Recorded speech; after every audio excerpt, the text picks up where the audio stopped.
السلام عليكم، كي دايرين؟ لاباس عليكم؟ كنتمنى تكونوا بخير وعلى خير وبصحه جيده وبحسن الاحوال. اليوم ان شاء الله غادي نشارك معكم عصير اخضر صحي ومفيد لتعزيز المناعه وضد السعال.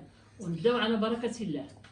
باش نحضروا العصير ديالنا غادي نحتاجوا عندنا هنا المندرين، عندنا الصبانيخ اللي غادي نختاروا غير الوريقات الصغيورين ديالها، شويه ديال الكركاع ممكن نعوضوهم باللوز، شويه ديال الزنجبيل اخضر او اليابس اللي كان، عندنا الخس، وكذلك عندنا هنايا السلق غني عن التعريف. ها هو، واللي ما كيعرفوش هو راه جد مفيد والاكثريه هاد السقان ديالو. وغادي نحتاجو التفاح الاخضر. ونبداو على بركه الله. بسم الله. غادي ناخذ المندرين ديالنا اللي غادي نقيوه ونحيدوا له ديك البيوضه اللي كتكون فيه لداخل. غادي نديروه في كاس ديال العصير باش يتطحن. بسم الله. غادي نزيدو كذلك التفاح اللي نقيناه. بسم الله. الصبانيخ كما قلت لكم غادي نديرو غير ديك الوريقات الصغيورين ديال الصبانيخ، ها هما كل واحد غادي يدير على حساب الافراد العائله ديالو القياس ديال العصير. وريقات صغار كذلك ديال الخس، ها هما داك الوريقات الصغار. المهم هاد الصبانيخ مع السلق مع هذا ديك الوريقات الصغار. المهم غادي نطحنوا هذا الشيء. ما تنساوش تغسلوا كل شيء بالماء والخل كما كنقول لكم دائما. غناخذوا كذلك وريقات ديال السلق، ها هما الصغيورين.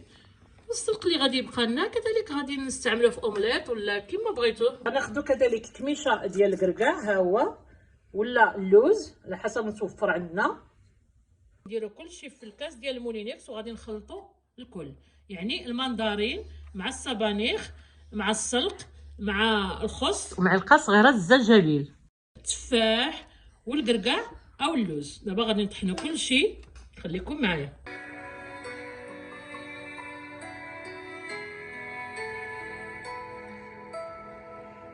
العصير ديالنا الاخضر الصحي ها هو وجد لهذا الموسم ديالو، كيجي على هذا الشكل هذا. بسم الله. هانتوما يجي ماشي قاصح ماشي جاري. خصكم تحاولوا ما امكن ديروا المقادير متوازيه.